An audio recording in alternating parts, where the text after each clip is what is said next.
So first of all, what influences does your environment have when you are writing or developing projects for classes? I think a person's environment is incredibly important. And I know with my environment, it differs between projects. It depends on what I'm working on. When I conduct research, I actually prefer to be isolated. So I like to be in as quiet, chaos-free environment as possible. When I'm writing, I actually enjoy some level of chaos. I need physical movement around me. I need some level of noise or aural stimulation. And I think I really enjoy writing in an environment like this, an open air environment where I can see others working. I think that definitely helps me a great deal. But like I said, it changes with the assignment. I think it changes even with my mood. It may change daily. But those are the patterns that I notice. I tend to like to research on my own, think through ideas on my own, and then compose in the presence of others. Okay. When you're doing homework or projects for class, do you find that certain places, objects, or even physical movements help you think or come up with good ideas? I would say yes, absolutely. And I wouldn't say that this is entirely normal, but I really go to instruments and minor distractions a lot when I'm working. And I find that, if nothing else, it improves my mood, and I think really makes me a more efficient worker. I think you can be distracted too much easily if you allow yourself, but I tend to gravitate at home towards my piano when I have a hard time writing or experience writer's block. I go to the piano and find that after just a couple minutes of playing around, I tend to go right back to work and work much more efficiently than I had prior to stopping. So I can definitely see that being highly related to any kind of work being conducted in academia. Okay. Let's call the behavior you listed or you discussed play, since we normally don't associate it with academic writing and thinking.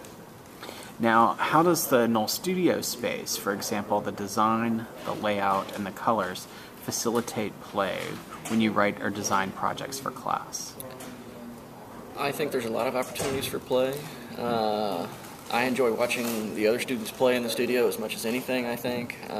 Whether people are working on the whiteboards, drawing doodles, taking a break to play with Legos or anything like that. Again, I think it ties back to a person really becoming comfortable in their environment. And I think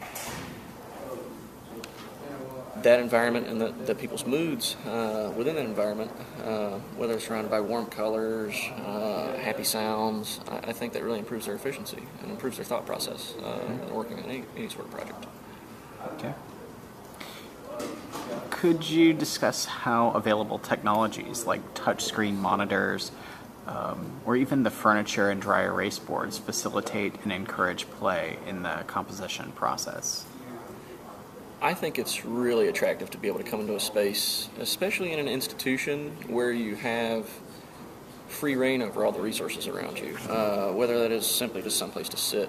I think all too often academic space is limited in movement and freedom, and I think to some degree I have to believe that limits freedom of thought and freedom of creativity. So in the composition process, I think it's really important to allow people to become as comfortable as they can in any environment that they want to learn or create in. So I think that the ability to move things around, whether it is just moving a chair or sliding a table to work with your group as you please, I think that can have a very large impact on studies.